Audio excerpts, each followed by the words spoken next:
Horror movies are basically busts nowadays. Luckily, Cabin in the Woods is the light in the increasingly unfrightening darkness for this genre.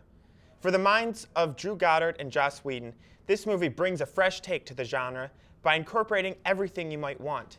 It's going to be really difficult to not give away any spoilers in this twist-ridden movie, so this review might sound a little vague, but just go with it.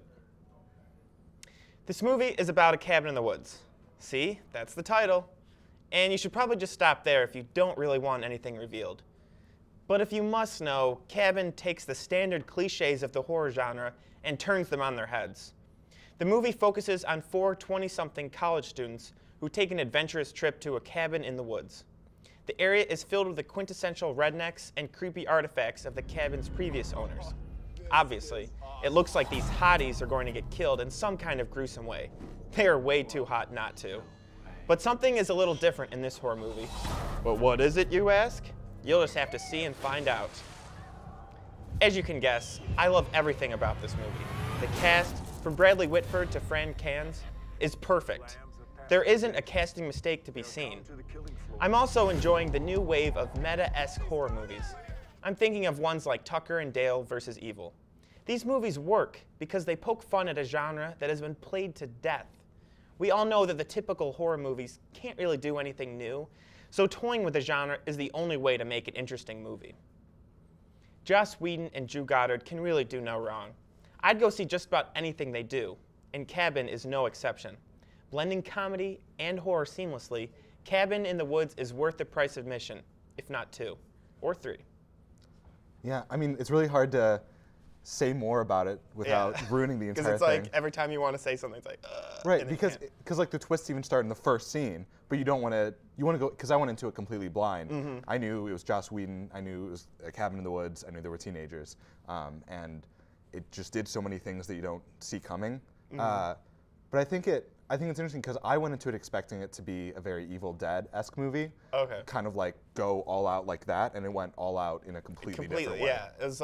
It was ridiculous because it was just, you could see like the cliches coming. It was like when like they stopped at that first gas station, like the redneck was like, "You guys gonna die there," and I was just like, "Really? They're doing this?" And I was like, "Oh, I can see why they're doing this," because then later on they like have him like play, like he was kind of like in on like the whole like thing that the whole like scheme thing. Yeah.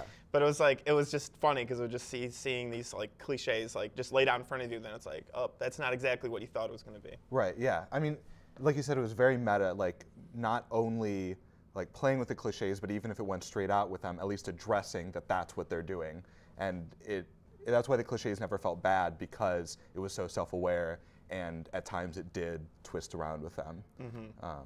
And I thought that because since it is part of the horror genre, I like that they did have like the gore like when they needed to. But I like that like because I get so tired of like the movies now like Saw and Hostel like that it's just like, oh, all it is gore. But this one had like it was like the horror genre but like tasteful gore. Yeah. You know what I mean? Yeah, definitely. And I definitely agree with the cast being great. I think Bradley Whitford and Richard Jenkins, who I can't at all say what their role is. Exactly. But like, they're both very good, and that like, are they role, in that? Like, right? They're not in the poster. Yeah. I thought they were great, and I thought the teens were great. I mean, the end ended up being really emotional. You know why? Yeah, exactly. But it's an ending that you can't even begin to like explain what happens. Yeah. But yeah, basically, this is definitely worth the price of admission. You should go see it right now. And also, don't forget to check us out at frequencytv.com/POA for our other reviews and celebrity interviews.